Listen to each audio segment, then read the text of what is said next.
በአሁኑ ሰዓት ከተማውን በደንብ እያነጋገር የሚገኝ ካምፓኒ ነው። በቅርቡ ላውንች ያደረግነው ሳይት አለ ቡልጋሪያ ላይ ማለት ነው። የት አካባቢ ትፈልጋለህ ብለን ነው የምንጠይቀው። 35% ዲስካውንት ማቅረባችን ከሌላው ለየት ያደርገናል።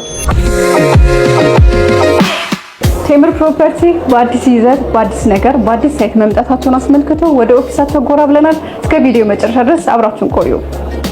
ሰላም ፕሮፐርቲ የሽያጭ አማካሪ ነው። በጣም ጥሩ። ቴምር ፕሮፐርቲ እንግዲህ ከተማውን እያነጋገረ ያለ ድርጅት ነውና እስኪ ቴምር ማን ነው? ምንድነው? ከዚህ ቀደም የት አስረክበዋል? አሁን ላይ የት አለው የሚለውን ብትነግረን። መልካም እንግዲህ እንዳልሽኝ ያው ቴምር ፕሮፐርቲስ በአሁኑ ሰዓት ከተማውን በደንብ እያነጋገረ የሚገኝ ካምፓኒ ነው። የብዙ ደንበኞቻችንም ጆሮ ላይ የደረሰ ትልቅ ድርጅት ነው። እንግዲህ ቴምር ፕሮፐርቲስ ከተመሰረተ አሁን እንግዲህ ከ8 ዓመት በላይ ሊሆነው ነው።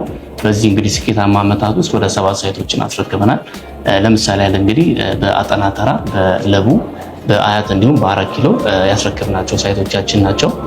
እንግዲህ ቴምር ፕሮፐርቲስ መገንባት ብቻ ሳይሆን ለደንበኞችን ማስረከብም ጭምር የምንታወቅበት ነው ማለት ነው።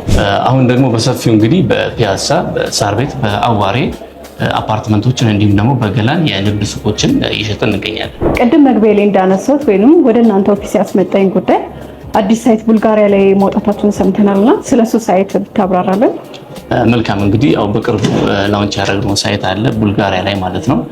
ቴምር ፕሮፐርቲስ ከዚህ በፊት ከመጣንበት መንገድ ትንሽ ለየት ያለ መንገድ ነው። ይህ ማለት እንዴት ነው? ከዚህ በፊት ያው ሲንግል አፓርትመንት ላይ ነው የምንታወቀው።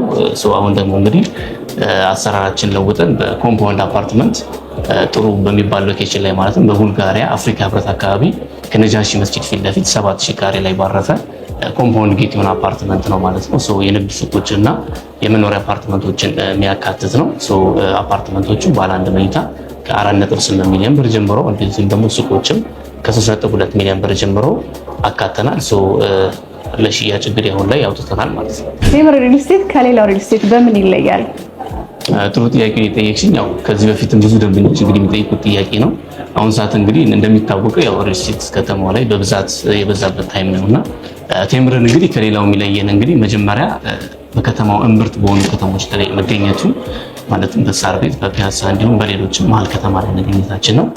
ይህም ሆኖ ደግሞ አፎርደብል በሆነ ፕራይስ መቅረባቸው ፕላስ ደግሞ በ35% ዲስካውንት ማቅረባችን ከሌላው ለየት ያደርገናል። እንዲሁም ደግሞ በምንገነባቸው ሳይቶች ላይ የፕራይስ ስካሌሽን ምንም አይነት ፕራይስ ስካሌሽን አይኖርም። ይህም ማለት ምንድነው? አንድ ደንበኛ ከተዋዋለ በኋላ ቀጣይ ክፍያዎች ላይ ምንም አይነት የሚጨምረው የዋጋ ማስተካከያ አይኖርበትም ማለት ነው። በተዋዋለበት ፕራይስ እስከ መጨረሻው ድረስ የሚጨርስበትን አማራጭ በሁሉም ሳይቶቻችን ላይ አዘጋጅተናል ማለት ነው። እንግዲህ አንድ ደንበኛ እኛ ኦፊስ ላይ በሚመጣበት ሰዓት የት አላችሁ ሳይሆን የት አካባቢ ትፈልጋለህ ብለን ነው የምንጠይቀው ካለን የሳይት ብዛት ማለት ነው። ከሌላው በዚህ መንገድ ለየት ያደርገናል። ለማጠቃለያ ያክል ቀረ የምትለው ነገር ካለ? እንግዲህ እንደማጠቃለያ አሁን ላይ እንግዲህ መሀል በሚባሉ ከተሞች በሳር ቤት፣ በፒያሳ፣ በአዋሪ እንዲሁም ደግሞ ቅድም እንደገለጽኩልሽ በአዲሱ ሳይታችን በቡልጋሪያ ላይ ጥሩ በሚባል አፎርደብል በሆነ ፕራይስ እንዲሁም ምቹ በሆነ አከፋፈል ለሽያጭ አውጥተናል ማለት ነው። የቡልጋሪያው እንግዲህ አዲስ እንደመሆኑ ምናልባት ቀድሞ መጡ ደንበኞች ኦፊስም ሆነ ሳይት ላይ ኮሚኒኬት ቢያደርጉን እነሱ በፈለጉት ጥሩ የሚባል ፍሎር ላይ መጨረስ እንችላለን ማለት ነው። እንግዲህ ሌላው ደግሞ ያው ገላን ላይ ደግሞ እንደዚሁ ሱቆችን በስፋት አውጥተናል ማለት ነው። ሱቅ ለሚፈልግ ደንበኛ እንግዲህ ገላን ላይ አሁንም ጥሩ በሆነ አከፋፈል እና ጥሩ በሆነ ፕራይስ ለሽያጭ አቅርበናል ማለት ነው። እንግዲህ ቴምር ፕሮፐርቲስ ላይ የተለያየ አማራጭ ነው ይዘን የቀረብነው። የተለያየ ቦታ ላይ እንግዲህ ለሚጠይቁን ደንበኞች በተለያየ ቦታ ላይ ገንብተን ደንበኞቻችን እየጠበቅን ያለበት ሁኔታ ነው ያለው ማለት ነው። እንግዲህ እንደተመለከታችሁት በአዲስ ይዘት እንደዚሁም ደግሞ አነስ ባሉ የካሬ አማራጮች ይዘው መጥተዋል። ታች ባለው ስልክ ኮሚኒኬት አድርጓቸው።